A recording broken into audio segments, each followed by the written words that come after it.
Hi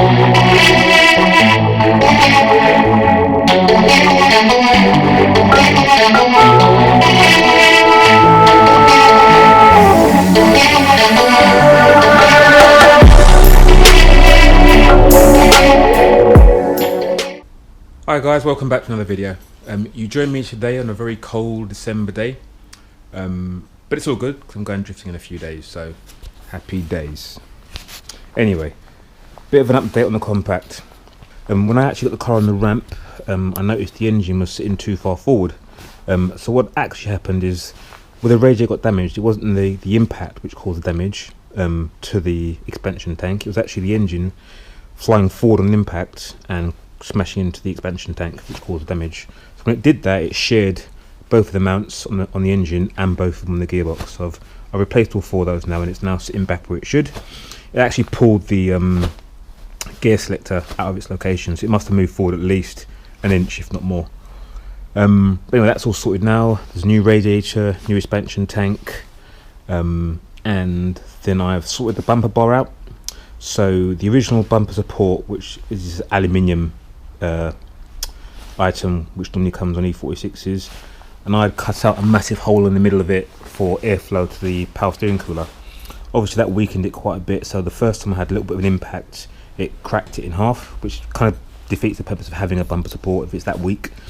So I've actually replaced it with this steel item now, which is actually from a VW Passat that I've just welded to the original BMW arms, and the bumper still sits on it quite nicely, which is why I've welded that kind of 10mm rods you can see under there in kind of the shape of the bumper. So that just sits in, if I show you the bumper, just sits in this channel and up through these as well.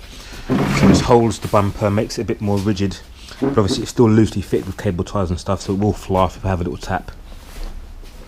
What else on the front? I think that's it. Obviously I've pulled out as much of the damage as possible. Doesn't look pretty, but the bonnet shuts now, so it's all good.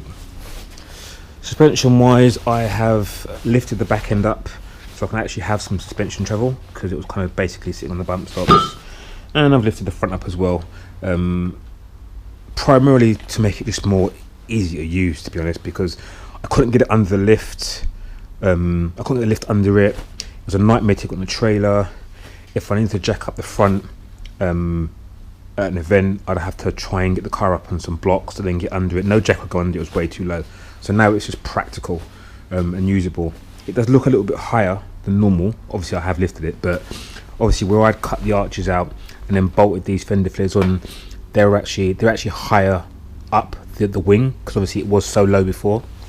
So now I've lifted it a little bit more. It looks a bit, I won't say bust-like, but it does look high from an arch perspective, but from a body perspective it isn't actually that high at all. It's still quite low, but it's at a usable height now, so should just be more easy to use. Around the back I've made it a bit more easy to run the wall and have little taps. So I've cut the original bumper support, which normally kind of curves around here. I've cut that back, so now if I have a tap on the wall, all this should just crumble and it won't be kind of rigidly mounted to the bumper and to the support, which would basically, if I knocked into the wall, it would basically push the back end out, which then pushes the front end towards the wall and causes a bit more of a problem. So this way, yes, it won't have the protection of the bumper bar, but if I do tap the wall, it won't send me off course, which I think is a better proposal. I've put a rear jacking point on as well, so it's the same one everyone always puts on there. So it's just a metal bar welded across and then triangulated with a straight piece of tubing going down as a jacking point. So that adds a bit of rigidity to this part. Obviously if someone impacts it from square on the back, it's better for that, and obviously it's used as a jacking point, and if I need to get towed out of anywhere, they can hook onto this and pull me out. I've also got this little extension piece which just slots in if I need to raise it a bit higher, but as it stands, if I put the jack under there, it will lift the wheels off the floor, so it's good enough as it stands. But yeah, that's it, I think, in terms of an update. I don't think anything else has changed. Oh no, tell a lie, it has. I have fitted the medium case diff back in, So it did have a 3.73, if correct, small case diff, which was great to be honest. The second gear was great, third gear was great. It seemed quite evenly matched, but it was very smooth in the way you drove it. I've changed it now for a medium case, 3.23, I believe.